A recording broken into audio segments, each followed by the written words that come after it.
तो पवन जी, आगे आपसे सवाल और है कि वर्तमान समय में 90% हिंदू समाज श्री राम जी की, श्री कृष्ण जी की या ब्रह्मा विष्णु महेश जी को इष्ट मानकर भक्ति साधना कर रहे हैं, तो क्या ये भी गलत है? तो इस विषय पर आप मानव हित में कोई जानकारी दें। देखो कजोड़ जी, ये तो मैंने अभी आपको क्लियर कर दिया सतगुरु रामपाल जी के ज्ञान से, सत्संग से, कि गीता जी अध्याय 7 श्लोक नंबर 15 में तीनों गुणों, रजगुण ब्रह्मा जी, सतगुण विष्णु जी और तम गुण शिव जी, इन तीनों देवताओं की पूजा करने वालों को 4 गालियां दी है।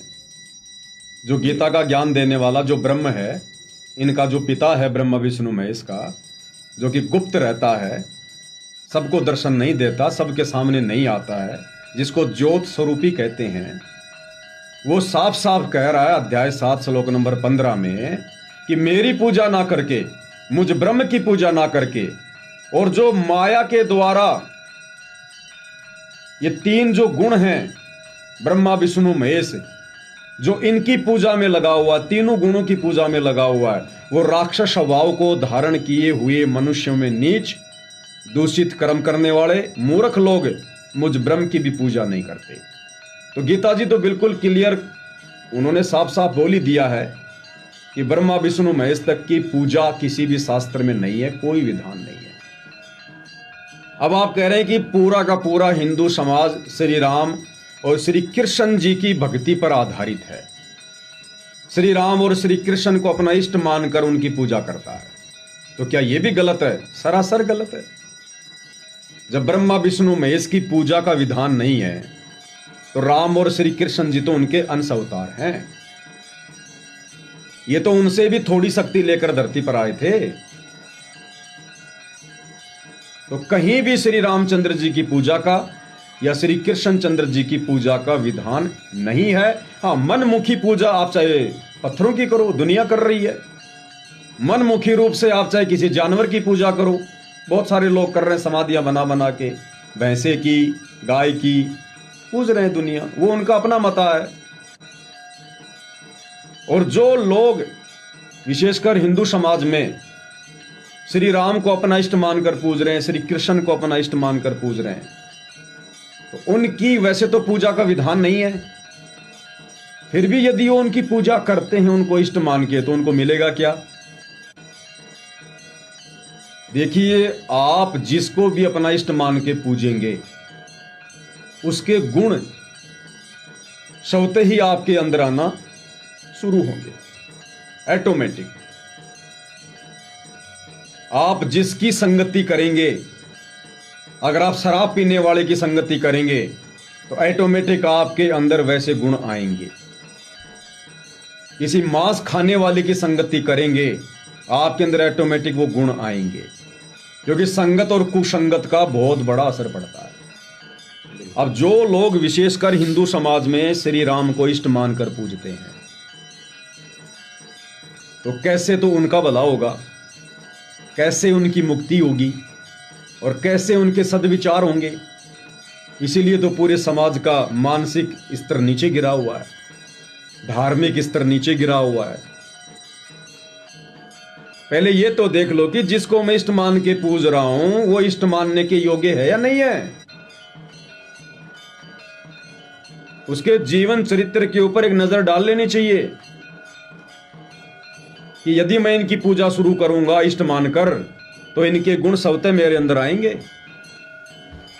तो श्री रामचंद्र जी, जो कि त्रेता युग में राजा दशरथ के पुत्र थे, कौशल्या के गर्भ से पैदा हुए थे, जिनको मर्यादा पुरुषोत्तम की संज्ञा दी जाती है, अगर आप थोड़े ठंडे दिमाग से सोचोगे, निष्पक्ष होकर,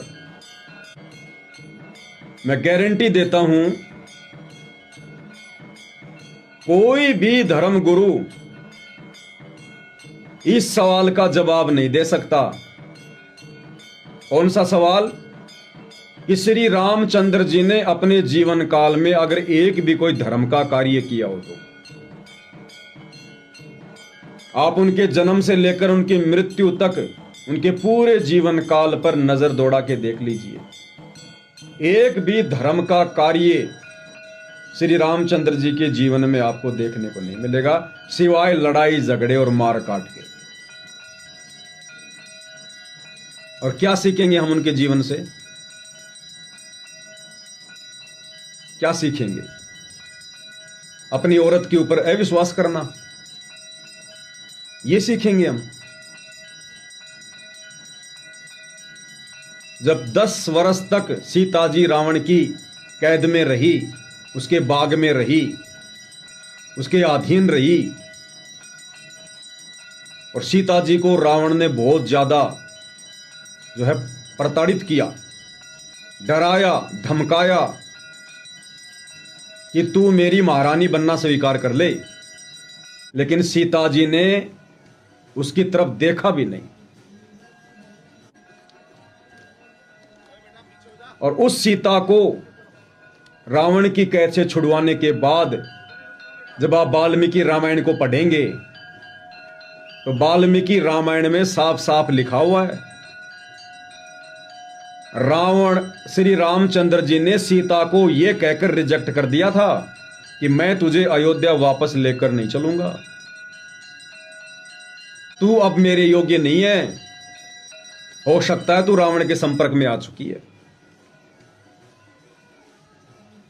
अपनी पत्नी के ऊपर अविश्वास। लेकिन जब काफी लोगों ने समझाया, सीता जी ने भी हाथ जोड़ के प्रार्थना की, तब श्री रामचंद्र जी ने कहा कि पहले तू अग्नि परीक्षा दे,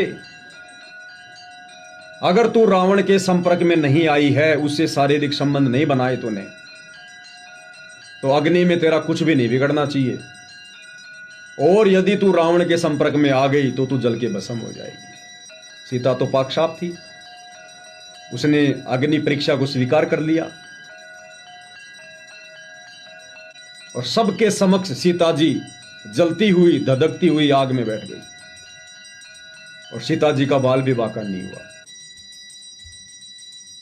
तब श्री रामचंद्र जी को यकीन हुआ कि हां, सीता पाक साफ है। तो क्या सीखेंगे हम श्री रामचंद्र जी से? उनको अपना इष्ट मानकर उनकी भक्ति करके अपनी धर्म पत्नी के ऊपर अविश्वास करना। क्या इससे हमारे घर में झगड़े नहीं होंगे, मनमुटाव नहीं होगा? हमारी संतान पे क्या असर पड़ेगा? फिर अग्नि परीक्षा देकर सीता अयोध्या आ गई। उसके 2-3 वर्ष बाद श्री रामचंद्र जी ने लोगों के कहने से, एक धोबी के कहने से, सीता जी को फिर से जंगल में निकाल दिया, जबकि वो गर्भवती थी। और सीता ने कहा कि मुझे क्यों निकाल रहे हो, मेरा दोष क्या है? तो रामचंद्र जी ने कहा कि लोग तेरे विषय में ऐसा ऐसा कह रहे हैं कि जो औरत 10 वर्ष तक रावण के पास रही हो और उसको रामचंद्र जी ने अपना लिया, समाज में मेरी बेइज्जती हो रही है, मैं अपनी तौहीन सहन नहीं कर सकता। सीता ने कहा कि आपकी आंखों के सामने मैंने अग्नि परीक्षा दी थी, तो मेरे ऊपर विश्वास करोगे या लोगों पे विश्वास करोगे? तो जो श्री राम अपनी धर्म पत्नी पर विश्वास ना करके और आम जनता पर विश्वास कर रहा है, और अपनी धर्म पत्नी को जो गर्भवती थी और उसको अयोध्या से बाहर निकाल दिया, आप उस श्री रामचंद्र जी को इष्ट मान के पूजोगे, आपके अंदर क्या गुण आएंगे? आपका जीवन कभी सुखी हो सकता है? अंत में श्री रामचंद्र जी अपने ही उन पुत्रों से लव और कुश से युद्ध कर रहा है, लड़ाई कर रहा है। क्या गुण आएंगे आपके अंदर रामचंद्र जी के? फिर काहे के इष्ट, काहे के भगवान? जिस श्री रामचंद्र को यह नहीं पता कि मैं जिससे लड़ाई करने जा रहा हूं वो मेरे बेटे हैं, हम उनको अंतर्यामी मान रहे हैं, उनको भगवान मान रहे हैं, परमात्मा मान के पूज रहे हैं, इष्ट मान के पूज रहे हैं। इष्ट होती है सर्वश्रेष्ठ शक्ति। तो क्या गुण आएंगे हमारे अंदर?